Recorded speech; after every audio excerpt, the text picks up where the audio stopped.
What's up, guys? Doug Polk here, and welcome back to an episode of the Doug Polk podcast. Today, we are going to be joined by Will Kassouf to talk about his WSOP run a few years back. It's hard to imagine. It's been 7 years now since the infamous 9 high like a boss deep WSOP run. We're going to talk about a couple of recent incidents of alleged incidents, I should say, rather. And then we're going to also talk about Will's future WSOP plans. Before we jump into that, I do want to let you guys know later today, I'm going to be headed down to the lodge for a meetup game with Brad Owen, Andrew Nemi, Ebony Kenny, Skull Mike, Slick Rick.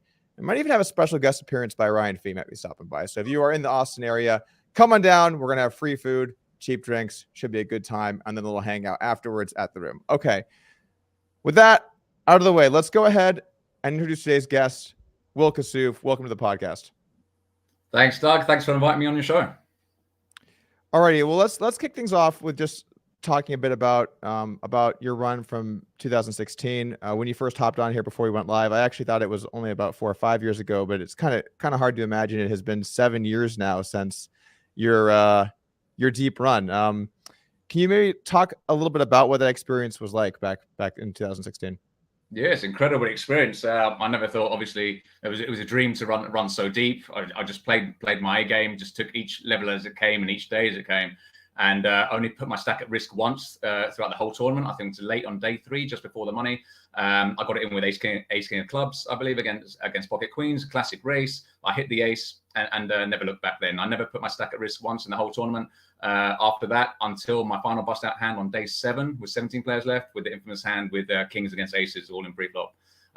So it's an incredible run, incredible experience. I think I was getting into people's heads. I think there's a lot of controversy at the time with the banter and speech player giving the table. But as your best buddy, Daniel Negreanu, recently was said in his podcast at the time, there's nothing mean-spirited about what Will Kassouf did or what he said. And he wasn't actually breaking any of the rules. I think Phil Hellmuth chimed in as well and said that I wasn't breaking any of the rules. And I think Jack Ethel and the tournament officials were heavy-handed and made the wrong decision in trying to give me a penalty, or they did give me a penalty for taunting a player when I actually didn't break any of the rules. And I think Jack Ethel let's set that stage a little bit here, because I think maybe some people don't know the full backstory, and we want to make sure that we're cluing in the viewers.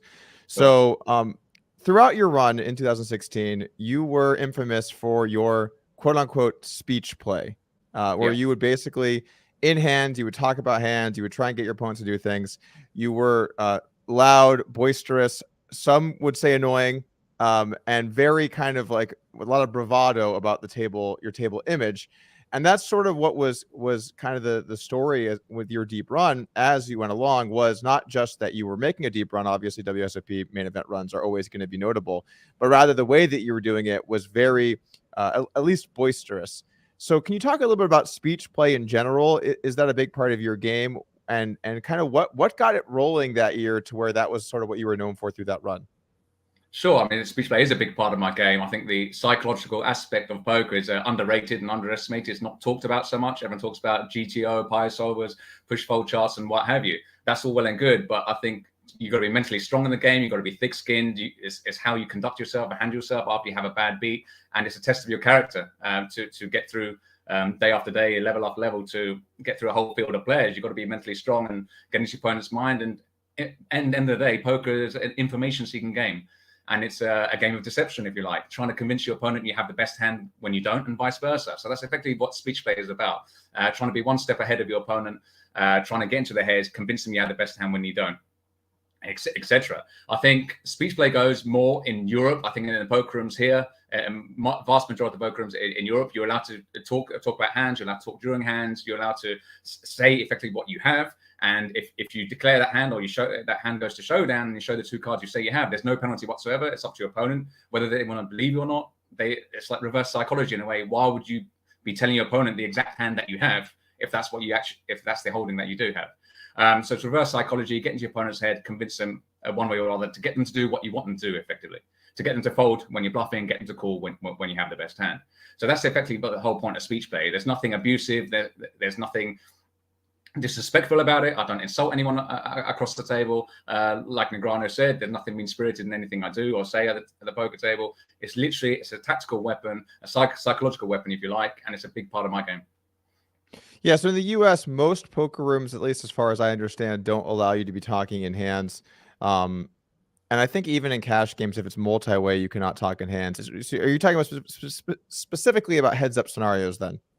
I'm talking definitely in heads-up scenarios. There's even a poker room in the UK called Dusk Till Dawn where they allow speech play in multi-way pots. You can actually talk about your hand in multi-way pots, which some would say obviously is controversial. I don't mind it. Obviously, it suits my game. There's just one place, for example, that off the top of my head that does allow speech play in multi-way pots. But in most card rooms around Europe, it's just in heads-up pots. Even in tournaments around Europe, you're allowed to talk about your hand, and there's no penalty whatsoever in that regard. You can say what you like when you're heads up.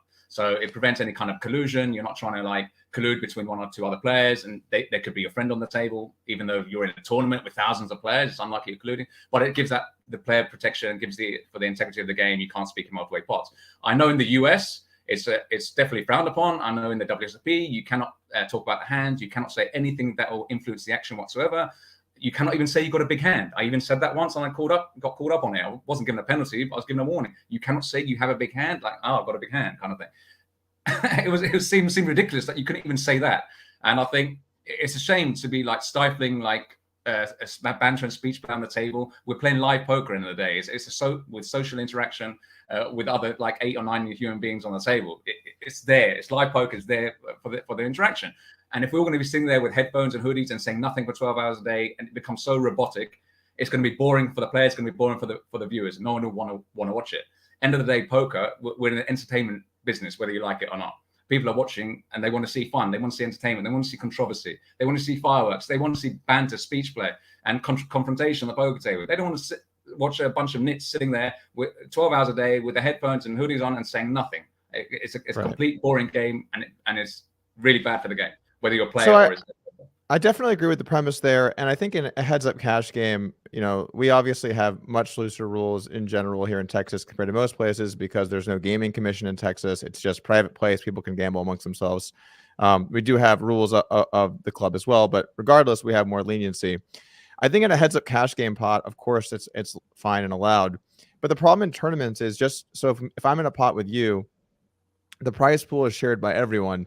So if in the course of our speech play, someone gives away their hand, that can lose 7 of the people at the table's money for them. So what do you think about the idea that it could be harmful to people that aren't even in the hand, and shouldn't they get to be protected in some of those situations, at least specifically for tournaments? Well, I think when you're in a heads-up pot and you're just you against your opponent, there's no collusion there. You're there to take your opponent's chips and win the pot effectively. So I don't think there's any kind of collusion, or it doesn't affect any of the other players. When you're in a heads-up pot, you're allowed to talk. But just to push back on that, so let's just say that we're at a final table, right? And we're four-handed. And I say something that gives away my hand is really strong, okay? You're able to... You're talking multi-way here now. In a heads-up pot. I'm playing a pot versus you. We're both at a final table. Okay, right. I give away something where you now know. Let's just say you have kings. I'm going to give a really crazy example. Let's say you have kings, and I say, like, looks like I've got the aces. I'm all in. And you're like, oh, Doug has the aces, and you fold. Now, if you had called and busted, those other guys win money. But when you fold because of what I gave away, it costs them money that I said that. So do you see why it could influence these other people? Like that's the idea with the rule. It's not like in a cash game where they're just being nits. Like, you can't talk because you're in a pot. In a cash game, once people have folded, the next hand's the same, right? There's no value. But in a tournament, you have a shared prize pool. Right. Okay, I see where you're coming from, but I'm going on the premise that in a heads-up pot, you're allowed to talk about the hand, and it's you versus your opponent. If your opponent wants to believe what you're saying, well and good. If they don't want to believe you, that's down to them. You could say what you want in terms of the hand, to try and get into your opponent's head, convince them that you got the best hand when you don't. Try and get them to do what you want them to do effectively. It's down to them. They have to make that decision on the end of the day, whether I'm telling the truth, whether I'm bluffing, whether I'm actually with a line that I've taken from pre-flop, on the flop, on the turn, on the river, playing the streets. Does it make sense, the story I'm trying to tell, from what I'm trying to say, my body language, my mannerisms, what I'm trying to convey to them, whether I'm bluffing or not. So it's down to the other individual, your opponent on the table, whether they want to believe you or not. I can say what I want. If I want to give free information, why wouldn't other players want to accept that? I'm giving free information on the table, telling people what I have. If I'm actually telling them in one instance the hand I actually have, I'm giving them free information. Why would they not want me to give them that effectively? It's down to them if they want to respond and tell me what they have and give the banter back. And a lot of players do, and they might lie to me and say, oh, well, I've got king queen, so I think I have you beat. And we'd have this conversation, and from their mannerisms, from their body language, from what they say, I can convey the information. So there's method to the madness in terms of doing it. I don't do it for show. I do it in a $100 tournament, 1K, 10K Yeah. any tournament But or but cash game, you, I wouldn't discriminate. but you recognize it could impact other people's financial status, right? That's the rule, the goal of the tournament rule. It's not just to like get hoodies and headphones out there. It's, you know what I'm saying? They're trying to like protect people. I understand that. But I think Okay, all right. when you're in a heads-up pot, majority of the time, even in Europe, even in the biggest tournaments, you're allowed to talk about your hand. There's no penalty. I think there's one incident when somebody complained about me at the EPT Paris recently, and the floor actually, I overheard because he went to complain beside the table I was playing, and the floor actually ruled in my favor, said there's no rule against it. Even though you might not like him to do that, he's allowed to talk in a heads-up pot about Okay, it. and if it's within the rules, of course you should be able to do it. That's the point of rules. Of course, and obviously I'll play But within the rules. If it wasn't within the rules, I'll get a penalty, and I won't be right. allowed to do it at all. So let's talk about the 9 high like a boss, because that's, I think, probably the quote you're most associated with, or your most famous quote. What was the origin story of that? What was he? Sorry. The origin story, like how did that story? Can you tell us about 9 high like a boss? All right, how it played out. I think you know quite well, but I think we're just gonna go over the whole story just for the viewers, for those that haven't caught up over the last 7 years. But yeah, it's infamous hand. Day 5 of the WSOP Main event in 2016. I was in the big blind with 9-6 offsuit. I like to say double suited because I have 2 flush draws. Always think positive about the hand. I think there's a raise under the gun +1 from Stacey Madsen. I think she just min clicked it, just a min raise or slightly over min raise. The whole table folded. I had a big stack at the time. I just peeled just to see a flop, and I flopped a gut shot. I think that flopped a 2-3-5 rainbow. No flush draw there. I checked. She made a small bet. I called with a gutter ball. Turn was like an 8 or something. It gave me a double gutter basically. Had a double belly buster, so effectively, open-ended straight draw. I checked, she bet, I called. The river was a brick, like a 10, rainbow board, no flush was there. There was more chips in the pot than she had behind. I think she had like 590K, and there was like 700K in the middle. So I put her on in, and then the whole speech play began in terms of, oh, have you beat, and the rest of it, I want you to call. She was engaging conversation with me. Why wouldn't you want to try and bust me? And I said, I'm not trying to bust you. And this is when the floor intervened and said, you can't talk about the hand. After she made a complaint about me, he's talking about the hand. How is his hand still live? She tried to get my hand killed. It was never going to happen because I'd already put her all in. And the floor kept saying that the action's on you, the action's on you, when it wasn't her. She'd been tanking for several minutes now. This is 5-6 minutes gone. Eventually, somebody called a clock because she's been tanking for so long. And then she had the countdown. Jack Ethel came like later on during the hand. He wasn't there from the start. And he said, one more word from you, and I'm going to give you a penalty kind of thing. So I had to effectively mime to her. I wasn't trying to be funny, but it was the biggest pot of the tournament for over 1 million chips in the pot on day 5. And I had 9 high, and I knew she had a 1-pair hand. She had a 1-pair opponent, whether it's jacks, queens, kings, aces. I know she's got an overpair to the board, but she's got a 1-pair hand. I knew that she wanted to be the last female standing in the WSOP main event. She was quite a tight player, so I knew she could make the lay down. So that's why I could make this move against her to check call flop, check call turn, and then shove river.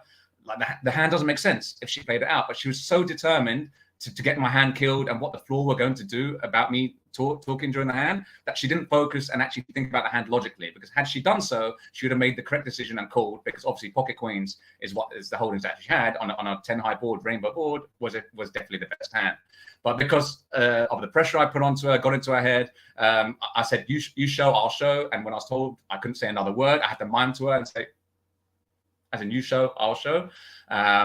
Then she effectively laid the hand down because she knew psychologically that I was going to show the hand anyway. And I put the additional pressure on her with the camera crew being there. I used them as a prop. I said, you don't want to bust out with this hand with the whole camera crew watching. You don't put me on this hand. So I put the additional pressure there that the camera crew were there. They're watching it, televising it. I later discovered that she runs a WSOP dealer school.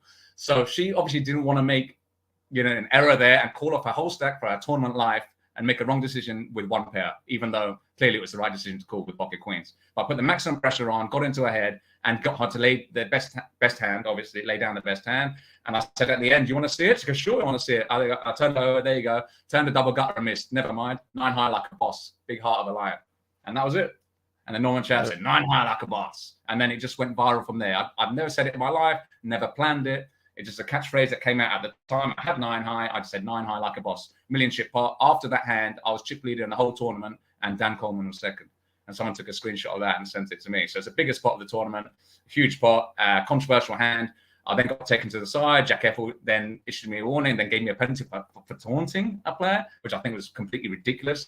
I think there's a bit of negatives in there because obviously she runs a WSOP dealer school. He knew who she was. I don't know if the fact that, because she was female as well, that it was seen as taunting, but it's absolutely ridiculous. And I had people like Helmuth, Negreanu, big names in the game, defending me, saying that I did nothing wrong. There's no rule against speaking in the part. I think Jack Effel was wrong to give a penalty. They all agreed as well. That they were too heavy-handed. I think he just was throwing his weight about and just acted on the spur of the moment, in the heat of the moment. He wasn't there. Well, if you have any other internet things going on, can you exit them, because we're losing your quality. We can hear you, but you're freezing and it's getting a bit jittery. So if you have any other internet stuff, can you just exit those, just so we can make sure that we get your voice as clear as we can? Right. Okay. It might be my internet connection more than anything else, but I think it should be fine now. Can you hear me clearly? Yeah, I can hear your voice never cut out, but you're freezing and it's been on the ropes. So just making sure we can get it. So after that moment, obviously you ran deep, and there was a lot of talk as you went deep in the tournament about taking too long, tanking in hands, not looking at your hands on time, that kind of stuff. And also, I feel like you were becoming best buddies with the floor over at WSOP. So was there anything deep in that tournament run? You finished 15th-ish, is that right? 15th or something? It was finished 17th out of nearly 7,000 players. Okay. So what happened deep in the WSOP? Was there any other kind of incident that happened, or was it really just that one hand? It was mainly that one hand. That was the most controversial hand that was most talked about. And even to this day, I hear people say 9 high like a boss. I was in Dublin and people just walking past, and I never even met them, and they wouldn't even say hi. We'll just say 9 high like a boss and just carry on walking. This is like 7 years down the line. When will it end? Obviously it won't. But it's great for the game, and I think it's great that people talk about it. Being a polarizing, controversial character, I don't mind it. Like Negreanu said, like your best buddy again in his podcast, Danny Negreanu said, the thing with Will Kassouf is whether you like him or you dislike him, you talk about him, so he stays relevant. And staying relevant in poker is one of the hardest things to do long term, quote unquote. So I 100% agree with that. And I think, if my speech play and banter gets people on one side that really love what I do, and on the other side really hate what I do, it gets people talking. So you stay relevant, and it's something fun and something refreshing in the poker game, rather than people just sitting there in silence saying nothing.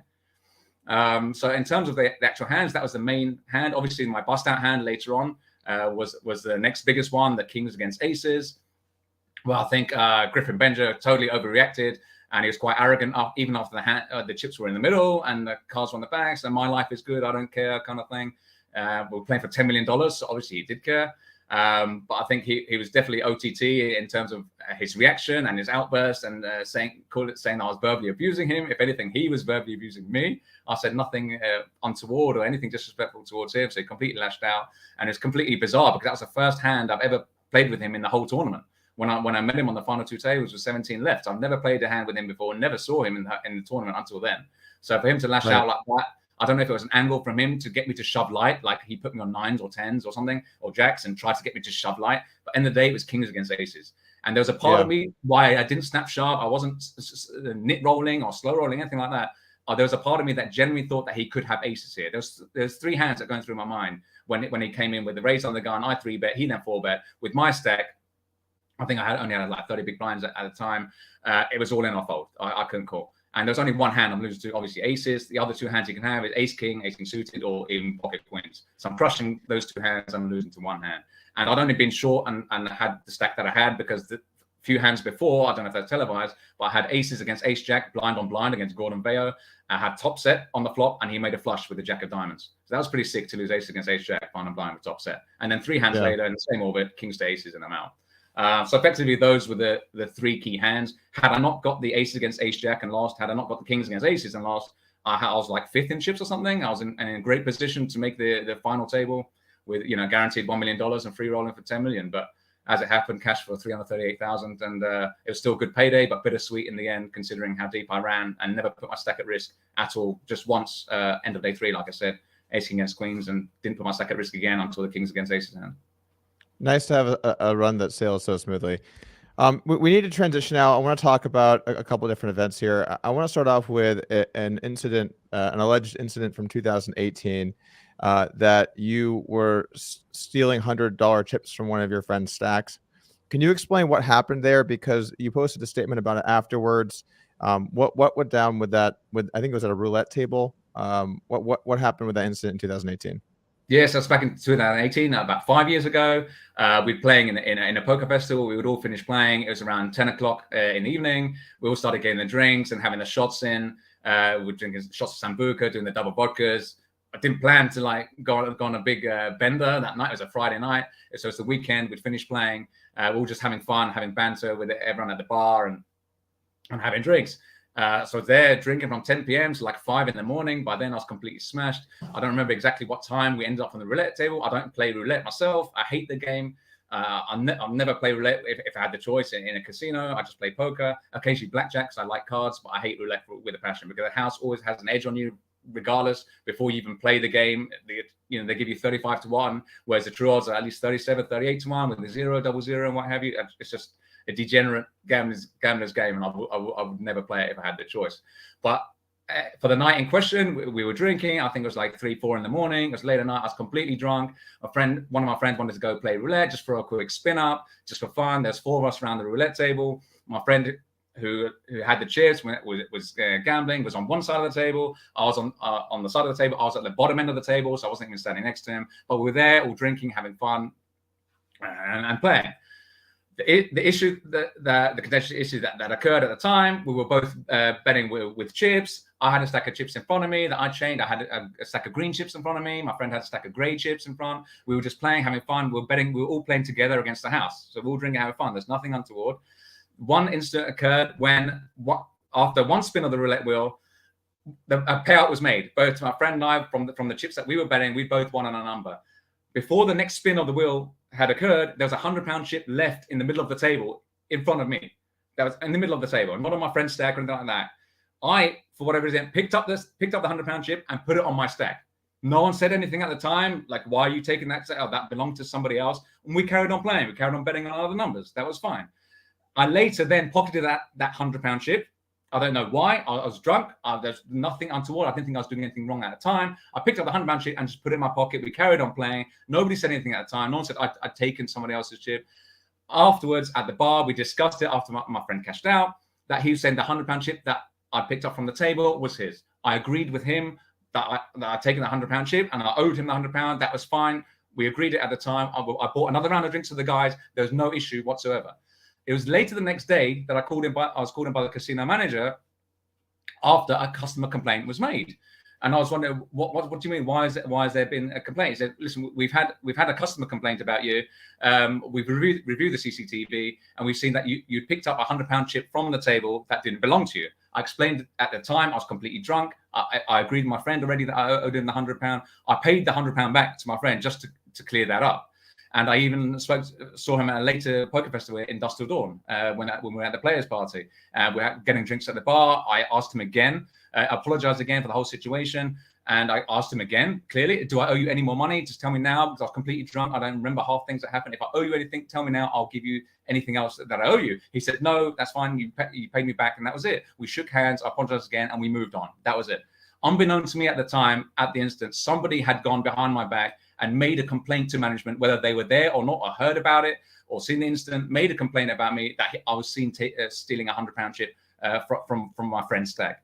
So contrary to the allegations and the stories and the rumors that were going at the time, I wasn't standing next to my friend. I didn't pick £100 chips from his stack and put them in my pocket. Nothing like that happened. I picked up a £100 chip from the middle of the table, which I didn't know whether it was mine from the chips that I was playing with or my friend, put it on my stack. And my mistake was I later pocketed that chip for whatever reason. I was completely drunk. I wasn't thinking. That was my mistake. Well, if you thought it was part of your stack, when you cash out of a game, you put your money in your pocket, right? Well, so it's not like it's not like you were like, here is the chip. I'm gonna pocket this one.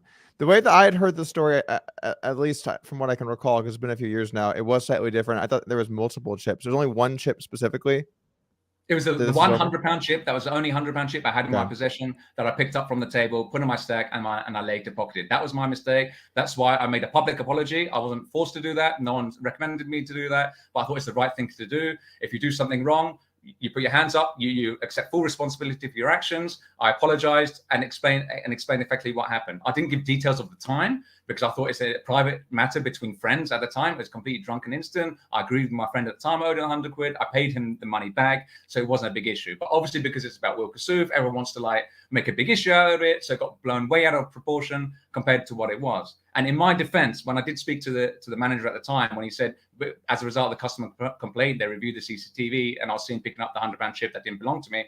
In my defense, he did actually say, and I'm quoting his words here, "You're not being accused of theft, but as a result of a customer complaint, standard procedures have to be followed. And unfortunately, I'm going to have to ask you to leave the casino." So I questioned him at the time, well, if I'm not being accused of theft, then why am I being asked to leave? And he said, standard procedures have to be followed. We don't want to cause a scene. Because there's been a customer complaint, we're going to have to ask you to leave. So that's effectively what happened, all because of that. And later, I paid back the £100 to my friend, asked him clearly if I owed him anything else. He said no, and that was the end of it. So your friend, I think his name is Ryan. I assume you've spoken to Ryan since then, and you guys are on the same page. What does Ryan think about what happened? Well, I spoke to him, and like I said, I saw him at Dusk Till Dawn in a players' party at another poker festival, and I was at the bar with him getting drinks at the players' party. I apologized again for what had happened. I was completely drunk. I confirmed that I'd already given him the £100. Do I owe you anything else? And he said no. I said, "Are you sure?" He said, "Yes, it's fine. That's it. It's done." We shook hands and we moved on. The one last part about that story then is just you were a pro at the room, the Grosvenor. How do you pronounce that? Grosvenor. Grosvenor. Yeah. Sorry, my American is showing. You were a sponsored pro for that poker room, correct? Exactly. Which makes it even more ridiculous that I would jeopardize my sponsorship when I'm sponsored by Grosvenor Casinos, which is one of the biggest casinos in the UK. I was sponsored by them. Why would I jeopardize that for any amount of money, let alone £100 to take that? I was completely drunk. I wasn't thinking. I made a mistake. I apologized for it. I made a public apology at the time, and I got a lot of abuse and hate for it. Where you can try to justify that, from either side. But I made a mistake, and that was it. Okay, gotcha. All right, well, so we can move forward then. That honestly does seem instant enough. It's one chip and you're drunk. That things do happen, so I can certainly understand where you're coming from with that. I do want to talk about this recent incident though, because this made the rounds a couple of weeks ago. I think I can forget the exact day now.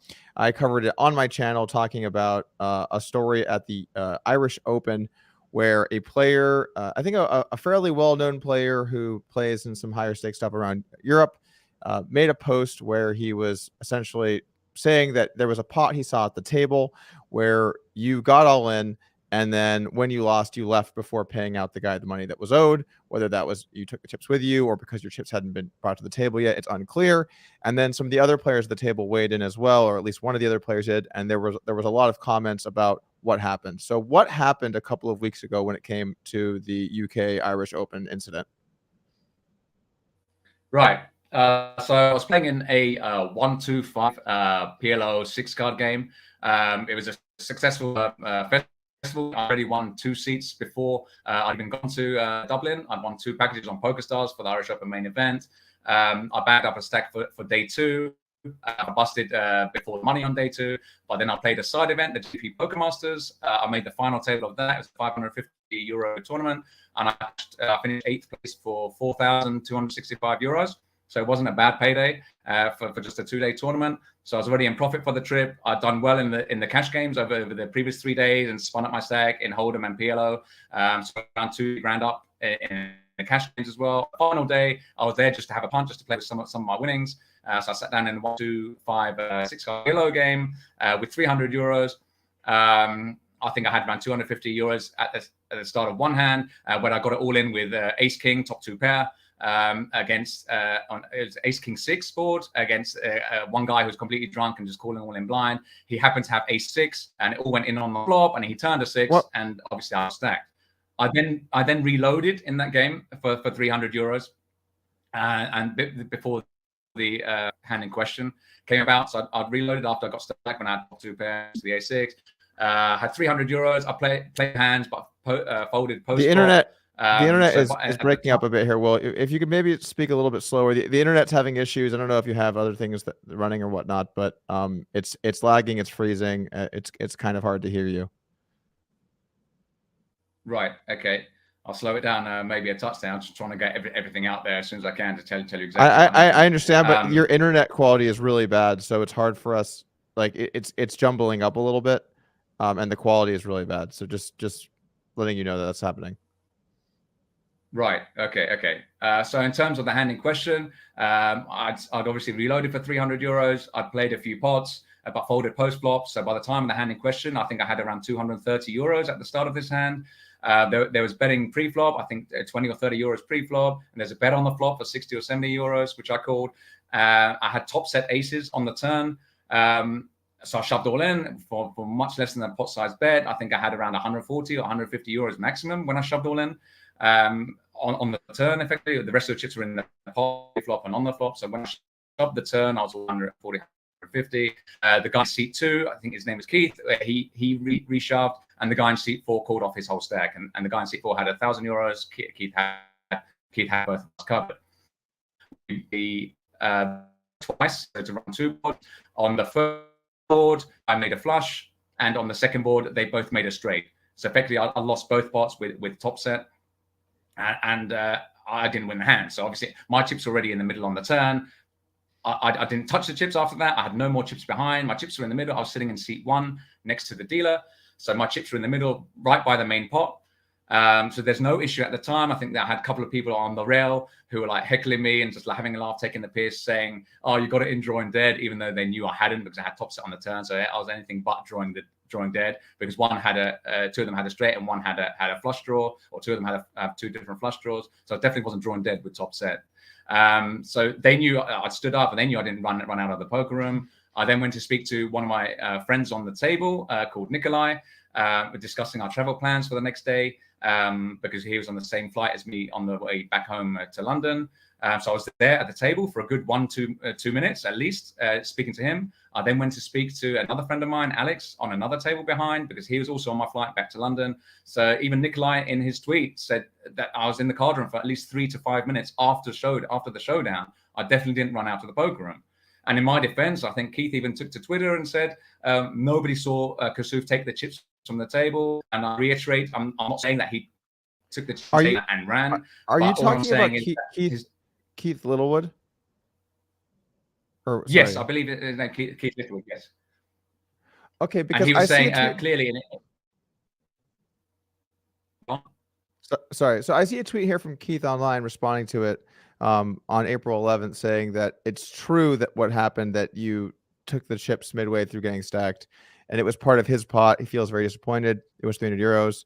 No one saw him take the chips when the dealer came to pull in the chips. His stack was gone, so was Kassouf. Security searched the building with no joy. That's Keith Littlewood. I think, is that the same Keith you're talking about here? That is the same Keith, yes. But I think in a later statement I'm reading quoting from his statement directly on Poker News. He said, "I did not see Kassouf pick up the chips and leave, and neither did anyone else. They just vanished. This I want to reiterate. I'm not saying he picked them up and left. The only facts are that his stack disappeared, and so did he." That's what Keith said at the time in his statement to Poker News. And then Nikolai, who responded directly to Keith's tweet, said, "After the showdown, Will came up to my seat and we exchanged a few words for a minute or two, after which he went to a table behind us and chatted to another person.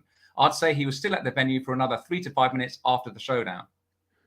Okay, so you didn't run out of the room like was alleged in that video. But as far as he also says, later in his tweet, he said, "In my opinion," this is Nikolai quoting on his Twitter feed, "In my opinion, I feel it's a bit odd for him to have a chat with me and another person had he taken any chips from the pot, as he was still in the clear view of everyone at our table. I'm also curious why the dealer didn't mention if Will took any chips from the pot immediately." So what happened then? So that's just, Sorry. So I guess not. So you had chips coming to the table, is that correct? Or no, you'd already gotten the chips and you just hadn't put them on the table? In start of this hand, no, I had chips in the hand because I played the pots. I played a few hands before this hand in questions. I'd lost like 70 euros playing other hands and folding post at 230 euros roughly at the start of this hand. So my understanding is that Keith is saying he did not get those chips, right? Like he didn't say he saw you run with them, but he's saying he didn't receive them. He's in fact saying nobody saw me take any chips on the table because it didn't happen. I didn't take any chips from the table whatsoever. But my question is Keith saying that he got the chips, or is he saying he did not get the chips? Well, he hasn't said exactly what happened in terms of the hand, but when the hand had finished, I'd obviously stood up. There was people taking the piss on the rail. I was having some banter with them. I then went to speak to Nikolai. No floor was called. There was no issue at my table whatsoever. I was in the room for a good 3 to 5 minutes after that, speaking to Nikolai and Alex. There was still no floor was called. I'd obviously left. I walked back to my hotel, which is only a 2 minutes walk away. And all this commotion and stuff about the floor being called and security looking for me was way past after I'd already left. I was back in my hotel room. I was already in bed. And I didn't hear about any of this until the following day when I woke up. So you are saying that when you lost, you put your chips into the pot to be collected by the winner? 100%. My chips were in the middle on the turn. My chips were in the middle by the main pot, by the dealer. I was sitting in seat 1. Seat 2 repotted it. Seat 4 went all in, and the seat 2 called. And we all agreed to run it twice. My chips were in the middle. I had no more chips in front of me or behind. I stood up from the table. I was having banter with guys on the rail. I went to speak to my friend Nikolai. Nobody saw me take chips on the table because I didn't take any chips off the table. And nobody saw me run out of the poker room because I didn't run out of the poker room. So all these random false allegations about me, just based on rumor, hearsay, and speculation with no evidence or proof whatsoever, because it didn't happen. That's the bottom line. So what are some hypothetical possibilities of what did happen here? Because Keith did say he got shorted the money. I feel like it doesn't really make sense for a player at the table to be saying they got shorted if they received the money. I mean, what do you think happened here? Well, clearly I wasn't there. Obviously, when all this commotion started, I was in the room, like I said, for 3 to 5 minutes after the hand. Yeah, I was speaking to a couple of friends, so I don't know, and I can't say for sure what happened. But from what I gather and from what other people witnessed after I'd left the room, from other witnesses that were there, and they've given statements to the organizer of the Irish Open, they genuinely believe it was a dealer mistake. I think it was a mistake from the dealer because I saw him counting out this stack from seat 4. They were separate doing he did the side pot first because the side pot was much bigger. They had stacks of around 1K each, or seat 4 had 1K at least.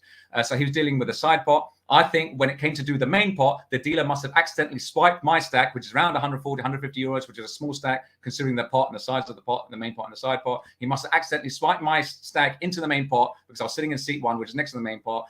And when they came to deal with the main pot, I think he then asked, "Where's Will's stack gone?" And I think the dealer had obviously accidentally swiped my stack into the main pot before he'd split the pot.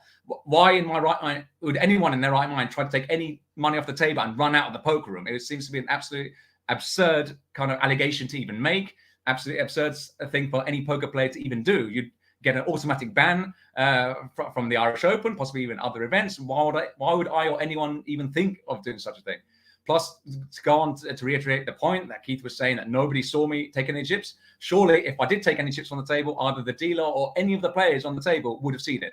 You played poker long enough yourself, and you can just imagine this scenario. If anyone had taken any chips from the pot in any cash game or tournament, you would have noticed it. One player would have noticed it. A dealer would have noticed it. I actually, I don't know if I would agree with that. Look, so I actually run a card room now, and I know all of our security situations, and I've seen all of it. And the thing for us is we have cameras on every square inch of the property because things get debated basically every single day.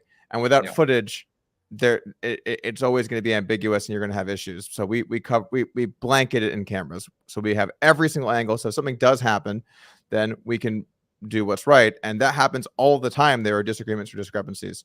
One of the things that really adds to the confusion with this event specifically is the fact that apparently there are no cameras at this venue.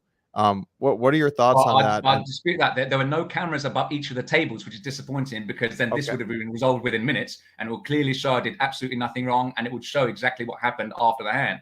I reiterate the point that it must have been a dealer mistake. There's only 2 scenarios that could have happened. And I don't want to think there's anything untoward. One, it was a dealer mistake and he accidentally swiped my chips into the main pot before he actually disputed the pots and split them correctly because he had to split the main pot and the side pot. And there's little confusion because one player had won 3/4 of the pot and one player had won 1/4. Because one player had made a flush on the first board, but they both split the second board with a straight.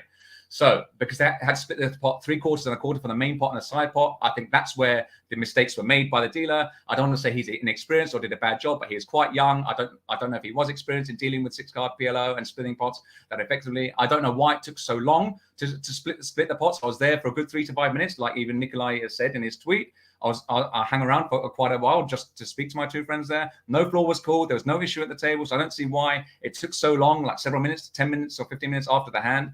after I'd left that there was some kind of issue and that the floor was looking for me. Then they sent security. Obviously, I was back in my hotel room by then. I'd done nothing wrong, and I didn't hear about any of this commotion or these allegations to the following day till I woke up.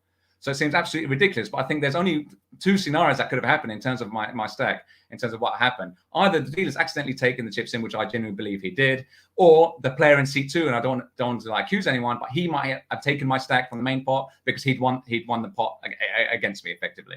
So I don't want to accuse anyone of taking my chips inadvertently or when they shouldn't have, but it generally looks like a dealer mistake. I was sitting in seat 1, and I think the dealer must have taken my chips into the main pot before he disputed the pots accordingly and split them accordingly between the other two players. That's my genuine understanding of it. Even others on the rail had put in a statement and spoken to JP McCann, one of the Irish Open organizers, even though they're not a fan of mine. They admitted they're not a fan of mine, but they put in an accurate description of what they saw at the time. And one of them said, quote unquote, "I did not see Will take any chips from the poker table, and I definitely don't think that he did." Those were his words, that he didn't see me take any chips, and I really don't think that he did. And I have others who've corroborated my story, have others put in statements as well. And all of this kicked off because of one rumor, based on hearsay and rumor and speculation, because the chips weren't disputed accordingly and split properly after the hand, that I must have taken the chips and ran. So people just put 2 and 2 together, that because my stack disappeared and I wasn't in the card room, that I'd taken the chips and ran, which is completely false, because nobody saw me taking the chips because I didn't, and nobody saw me run out of poker because I didn't. Yeah. So Leo Worthington Lee, the player that first made this video, Leo Worthington Lee's, that video, then it's a very confusing thing for him to make, because if you didn't do that and you didn't run out of the card room, why did he immediately record this video and put it up? Like, do you think it's just to kind of attack you, or what was the motivation? Was he at the table when this happened? No, he's definitely not on the table. He wasn't even in the poker room. I think he even put in a statement to Poker News saying he wasn't even in the poker room at the time. He just heard from a friend, a rumor of somebody who was there, that I'd taken the chips from the table and ran out of the poker room, which is completely false. It never happened. So for him to come out and say that, he was not in a position to do that at all. It was completely wrong. He was out of order to even issue or make a video like that, to make some false allegations, which are completely false, and there's no truth in it whatsoever. I don't know if he was drunk. You can hear the loud music in the background. He must have done that like 3:34 in the morning after the hand in question, when I already left the building. I was back in my hotel room. He seemed to be quite malicious, vindictive, and seemed to be like a jealous hater. I know he doesn't like me. So any kind of story about me or anything kind of, untoward that he thinks I could have done, he'll jump on it, even if he doesn't have any proof or evidence whatsoever, which he clearly doesn't. There is no evidence or proof that I took any chips on the table, because I didn't take any chips off the table. That's the bottom line. But he seems to be quite malicious and vindictive and arrogant in terms of what he says and the language that he uses as well. You can clearly tell that he doesn't like me, and just put out a video. He put it on his Instagram story at the time. I don't know if he did it just for his followers, just to make a big issue out of it. I don't know if he knew that it would go this viral and be blown out of proportion, because it's completely false allegations. There's no truth to it whatsoever. And effectively, what he's done amounts to slander. I actually don't know if I would totally agree with that, just because at this point it's your word or people that are taking your side versus his word and people that are taking his side. And the reason that there is no evidence is because they do not have cameras of the tables at the room. Well, so just on that point about the cameras, I've been informed that there are cameras in the building. So they've been checked, and there's cameras behind the cash desks to prove that I didn't cash out any chips that day. It was the last 2-3 hours of the whole poker festival. The chips are only to be used at the Irish Poker Festival. They can't be used in any other poker room around the world. It says JP McCann Irish Poker on them, so they can't be used anywhere. But that doesn't actually.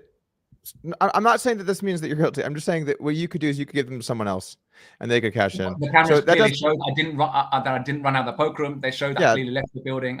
I left the table with no chips on me whatsoever. I left the building with no chips on me whatsoever. So the cameras in the building will show that I didn't pick up any chips from the table or ran out of the poker room. And right, the cameras behind the cash desk will also confirm that I didn't cash out any chips.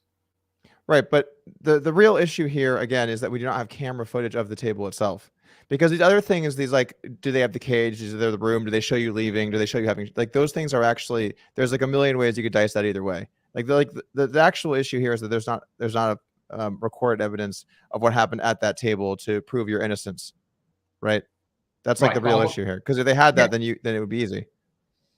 that's the like nasty, difficult situation that I find myself in. That people have made these false allegations, being like malicious and vindictive, based on rumor, hearsay, and speculation, with no evidence, no proof whatsoever.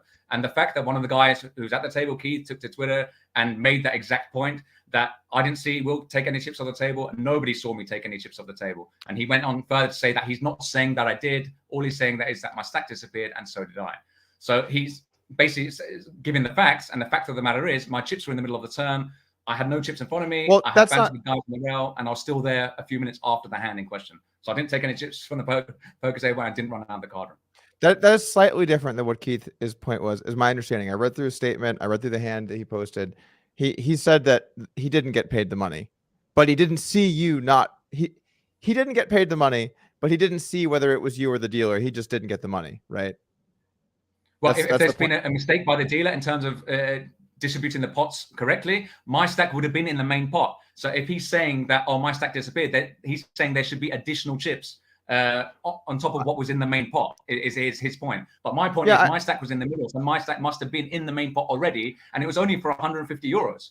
That's where the discrepancy is. Take 150 euros, it can easily be mistaken by the dealer, and that's why when counting out the chips, oh, where's Will's stack? And he was mistaken if he says I had 300 euros. I sat down with 300 euros and I had like 230 at the start of the hand. But when the chips went in the middle, I had no more than 150 euros when I went all in, thinking back at the hand.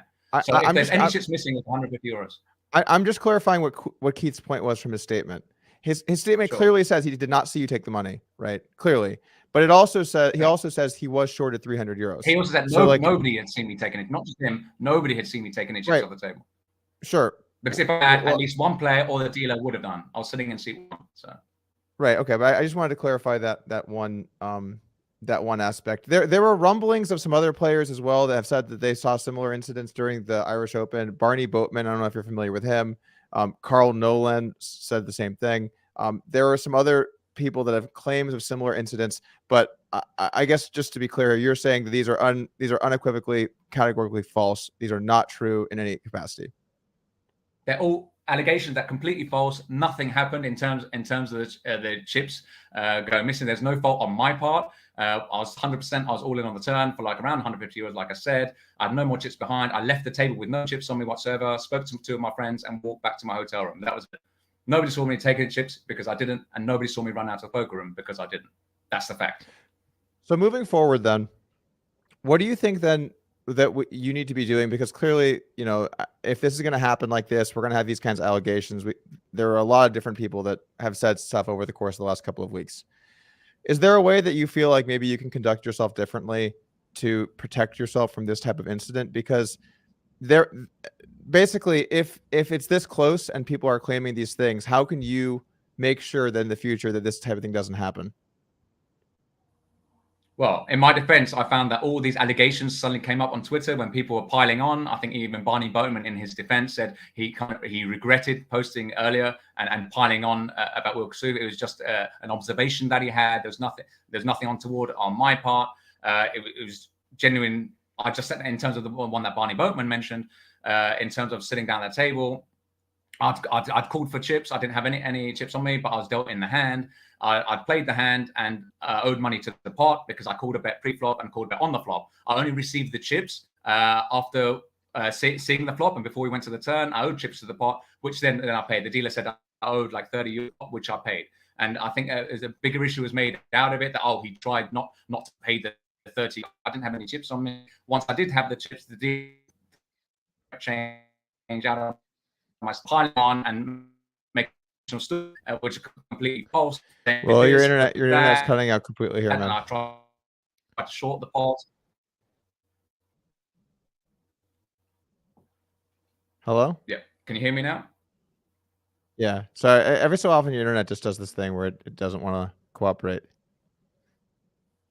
Right. Okay. I think we're good. So yeah, I felt as if like people just piling on and trying to make up stories. I saw some other spurious allegations. Oh, there's talk of this and talk of that. I heard Will Kassouf. Oh, he was in 2018. I'll even bring this up myself because I saw it and I laughed when I saw it, even though it's a serious allegation because it's completely false and ridiculous. That in 2018 I was collecting money for charity at a poker event with an Irish woman. And I was later seen, I was berating people for not paying, for paying to charity. And I was seen later splitting the money at the bar with this Irish woman. It was completely made up. I can't remember collecting any money for any charity at any poker event. I definitely don't know any Irish woman that I would have gone around collecting money for in a poker room. And I definitely didn't split any money with anyone at the bar. Why would I do something so stupid and obvious like that with everyone to see? It's completely made up. Never heard about this story, but it seemed to arise on Twitter just in the last 2 weeks. And it was alleged that I did that in 2018. Since 2018, the last 5 years, nobody has mentioned that story. It's not been posted anywhere or talked about. But suddenly, somebody wants to tweet it. Some random person wants to tweet about it and say, "Oh, I heard a story about him in 2018. He did this." So for something that happened 5 years ago with no proof, no evidence whatsoever. Again, just based on rumor and hearsay, and people want to spread it like wildfire, try and bring my name down, trying to ruin my reputation, just being spiteful and malicious and vindictive because they don't like my game and what I do at the poker table. It's different. I play differently from everyone else. They don't like my style of play. They don't want to see me on the poker table. They don't want to see me at the Irish Open. And on that point, I think there was an article written by David Lappin where he seems to have a bit of obsession with me, if I want to put it mildly. And any opportunity he has to try and to bring me down or make any derogatory comments or anything, say anything negative about me, he'll jump on it in a heartbeat without any second thought. And I think he wrote an article about me recently when he uses his, I don't know if you know David Lappin, but he runs the Chip Race podcast with Dara O'Kearney. And he recently wrote an article on Vegas Slots Online, which he uses Dara's platform, Vegas Slots Online, to publish an article on which he said specifically with regard to, I'm willing to go on record with the following story from the 2022 Irish Open last year. And he said, quote, unquote, "On 2 occasions during day one, I saw Kassouf go south with chips." And that was a completely false statement and a complete lie, because if he had seen me go south with chips even once, let alone twice, that he said, it would have been reported to the tournament director. The tournament director would have investigated it. And if it were found to be true, I would have been automatically disqualified from the tournament and banned from the Irish Open. It clearly didn't happen. It was a complete lie. I wasn't banned at all. I played at the Irish Open this year. I had no issues whatsoever. I've never cheated in poker in a cash game or a tournament. I've never taken any chips off the table, whether it's a cash game or a tournament. These are all completely false allegations, people piling on and making up stories that are appearing on Twitter now in the last 2 weeks, which haven't been seen for the last 5 years, alleging I did this and that from 5 years ago, which is complete nonsense. It never happened. All based on rumor, hearsay, speculation, no evidence, no proof whatsoever. Right. So I guess just to kind of conclude this, the issue that I have as an outside viewer, someone that is not in the UK scene and someone that's just seeing these statements, is when I start to see more and more of these statements come forward, regardless of evidence or not, it's very concerning to me as an outside viewer, because I'm not in the UK. I was not there, but I do know who you are and I do see these stories. And at least, you know, the roulette thing was an accident, or you were drunk, or I guess really drunk, a combination I was of completely both. drunk. I wasn't thinking what I was doing. I made a mistake. I apologized. But I guess my final question here on this subject would be, like, for someone that's like me, you know, I guess like the more I hear these stories, the worse it's going to make you look, kind of regardless of their accuracy. And so I feel like it would be very important, like, what can you do moving forward to make sure that this kind of stuff doesn't happen? Because, like, I've been in poker for many, many years. I don't think one person's ever questioned me, like, stealing money at the table in any capacity. You know, and I'm sure there are plenty of people that would love to run a Doug Scams for $100 story. In fact, I bet you if you get out this podcast, you might have 9 DMs waiting for them as we speak. So I feel like, for me, at least in poker, like, I've never had to deal with a story like that because I didn't do it, and it's just never been very close. Whereas, like, you've had a bunch of these in a short instance. So what is happening with that? How can you protect yourself in the future from people running these kinds of stories if these are all false allegations? Well, I want to say, in terms of protecting myself, I'd like to see in every poker tour up and down the country, around the world, there should be cameras on every single table, whether it's a poker cash game or a tournament, for integrity of the game and for protection of the players, not just myself, but for everyone in the poker. There should be cameras on every table, so we don't have any kind of situation like this where people are accusing people of taking chips, or like in my situation, being falsely accused of taking chips from the table and running out the poker room, which is completely false. If we had cameras on the table, then we'd never be in this situation in the first place. It'll be resolved within minutes, and it will clearly show that that was not a fault for any wrongdoing on my part at all. But in general, there should be cameras on every single cash game table. Agreed. When there's money at stake, playing for hundreds of thousands, even millions of dollars when it comes to in some tournaments. But there should be cameras regardless for the integrity of the game and to protect all players at all times. There should be cameras there. So I'm disappointed that this year. I mean, I can't fault the organizers, that they did a great job in terms of running the festival. Highly successful festival. Is a brilliant turnout, biggest turnout ever, and I think the winner got around 350,000 euros for a 1K tournament. So it's a huge festival, a great atmosphere, great bars. I've been going to the Irish Open every single year since my big win there in 2009. It was my first tournament abroad, and I made the final table and I won over 100,000 euros. And I've been back ever since. I love Ireland. It's a good hunting ground for me. I've been really lucky there. I've cashed and come back in profit in the last 5 years for sure. Every year I've gone, like this year, like I said, I cashed inside of it, made a final table for nearly 4,300 plus one in the cash games.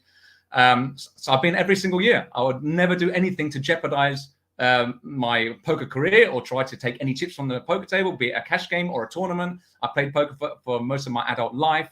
It's a game that I'm extremely passionate about, and I would never cheat in a game that I love so much. So these are spurious, false allegations, completely made up based on rumor and hearsay. Like I said, there's no truth to them whatsoever, and I did not take any chips from the poker table or run out of the card room in terms of the allegations that were made. But in terms of what I can do to protect myself, I could just be myself. I'm playing my own game my way. I think in the future, if it comes to this kind of situation, if it's all in situation, even if I lost the hand, maybe I'll stick around till the dealer's done the proper job and split the pots correctly, even though it was nothing to do with me. I'd lost both boards because I just had top set. So I just went to speak to my friends at the time. But next time, if there's a lesson learned from this, is that if there were no cameras at the table, which they weren't, and I'm in a similar situation next year, then I'm definitely going to stick around just to make sure that there's nothing untoward. My chips are clearly there. I'll even point out to the dealer, my stack is here. So there can be no accusations whatsoever that I did anything untoward and took chips from the table and ran out, because that definitely didn't happen this time. It would never happen before, and it will never happen in the future. So I just want to say that from my point of view, what I can do to protect myself. But in general, I think it's down to the tour operators and the people who organize these kind of poker festivals, that the duty of care is on them to protect the players at all times for the integrity of the game, to have cameras on every single table. I know it's a cost issue, maybe could be factored into this. So I don't want to like scrutinize or say they should have done this. It's very expensive to do that. It only really makes sense to do if you're able to operate in the longer run. That's like why in some of these like pop-up locations, you have to be more vigilant as a player. But that's a very definitive response there, Will. I appreciate you for clearing that up. And we don't have too much time here, but before we run, I did want to talk a bit about so World Series of Poker right around the corner. We're getting things going again. Are you going to be coming out here? You're going to make another deep run in the main? What do we got? What do we got cooking? I'm hoping so. Yeah, I think I've got plans at the beginning of June, so I won't be able to make it out for the whole series. I don't usually go for the whole series anyway. I think it's mentally and physically training to be there for like 7-8 weeks for the whole summer, and then you won't be so focused and fresh for the main event. So I generally come like towards the end of June to mid-July. I'll play a few of the side events, WSOP side events, satellite for the main event. And the main event itself, and if I were to bust that, then obviously there's other events at the Wynn, the Venetian area, which are really good till mid-July. So I think end of June to mid-July that I'll be there for sure. All right, it's a good time. I'm sure your fans here are looking forward to a deep run. And once again, thank you for coming on today to clear everything up. No, I did. That's it. I come in to speak the truth, tell you exactly what happened, that I was at no fault at all, and people just jumping on the bandwagon, trying to bring me down, ruin my reputation, just based on rumor, hearsay, speculation, and there's no proof and no evidence whatsoever I did anything wrong, and there's clearly no evidence because it clearly did not happen. That's it. All right, guys, that's going to be it from me. Thank you guys for tuning in. I'm now headed down to the lodge. I'll see you over there, and I'll have a video coming out tomorrow. Peace, everybody. Great. Thanks.